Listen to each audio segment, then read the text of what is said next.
Assalamualaikum Bapak dan Ibu serta rekan-rekan semuanya.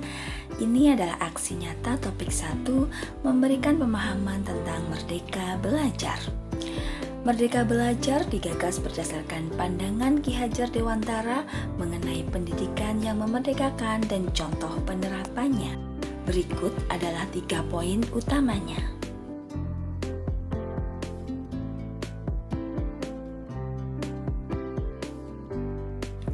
Menurut Ki Hajar Dewantara, manusia merdeka adalah manusia yang bersandar pada kekuatan diri sendiri, baik lahir maupun batin, dan tidak tergantung kepada orang lain. Sedangkan maksud pendidikan itu adalah segala kekuatan kodrat yang ada pada anak-anak agar mereka dapat mencapai keselamatan dan kebahagiaan yang setinggi-tingginya, baik sebagai manusia maupun anggota masyarakat.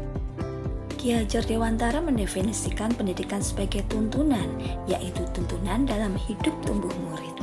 Oleh karena itu, mendidik adalah menuntun segala kodrat yang ada pada murid agar mereka dapat mencapai keselamatan dan kebahagiaan yang setinggi-tingginya, baik sebagai manusia maupun sebagai anggota masyarakat. Pendidik berperan menuntun agar murid bisa tumbuh berkembang sesuai dengan kodratnya.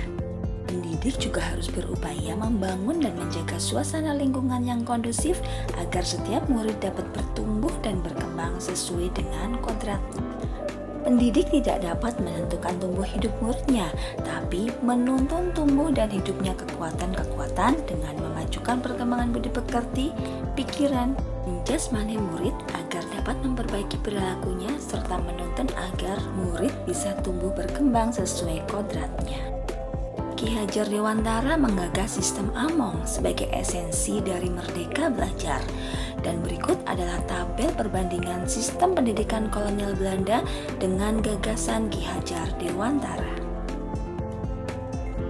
Cita-cita pendidikan Ki Hajar Dewantara adalah pendidikan yang memerdekakan murid.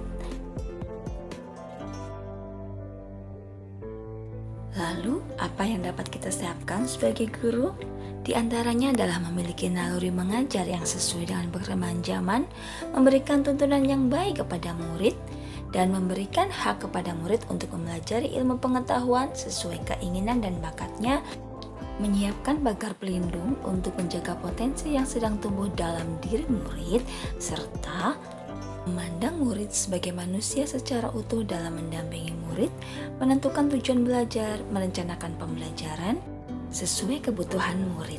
2 hal yang mempengaruhi perubahan yang terjadi pada murid adalah kodrat alam dan kodrat zaman. Kodrat alam berkaitan dengan lingkungan asal murid dan kodrat zaman berkaitan dengan kedinamisan pendidikan sesuai dengan perkembangan zaman. Dalam menuntun murid mencapai kekuatan kodratnya, Ki Hajar Dewantara menggagas asas trikon, kontinu, konvergen, dan konsentris.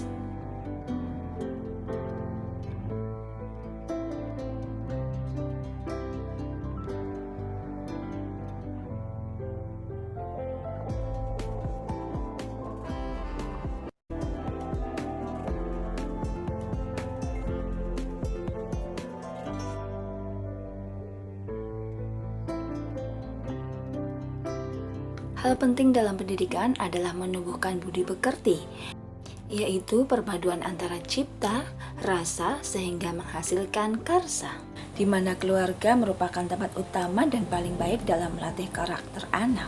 Dan pendidik berperan membantu murid untuk menemukan kecerdasan budi pekerti dengan tuntunan dan keteladanan. Intinya, pendidik harus mampu memahami kemampuan kodrat anak sebagai individu yang sadar, mampu memikirkan, memahami, merasakan, berempati, berkehendak, dan bertindak agar murid menjadi manusia yang merdeka. Lalu, seperti apakah pendidikan yang memerdekakan murid? Pertama, guru tidak lagi menjadi satu-satunya sumber belajar, tapi guru berperan sebagai fasilitator pembelajaran. Selanjutnya, guru menempatkan murid sebagai subjek individu aktif dalam pembelajaran, bukan sebagai objek pembelajaran atau individu pasif yang tergantung pada apa yang diberikan guru. Untuk itu, guru diharapkan memahami sistem Among yang dicetuskan oleh Ki Hajar Dewantara dan merefleksikannya dalam pembelajaran. Pendidik tidak hanya mengartikan sistem Among sebagai metode, namun sebagai mindset. Dalam menghadapi pendidikan abad 21, pendidik bertugas mengembangkan seluruh potensi yang dimiliki murid, yaitu kecerdasan rasa, karsa, cipta, dan karya agar murid menjadi manusia seutuhnya. Dan yang terakhir, guru harus menjadi pembelajar sepanjang hayat dengan terus meningkatkan pengetahuan sikap dan keterampilan kita sebagai fasilitator sesuai zamannya agar dapat menemukan pola pikir pembelajar pada murid. Demikian Bapak Ibu dan rekan-rekan semuanya, setelah saya sampaikan paparan, mohon kesediaan Bapak Ibu dan rekan-rekan untuk memberikan umpan balik pada kolom komentar atau mengisi Google Form yang ada dalam deskripsi. Terima kasih.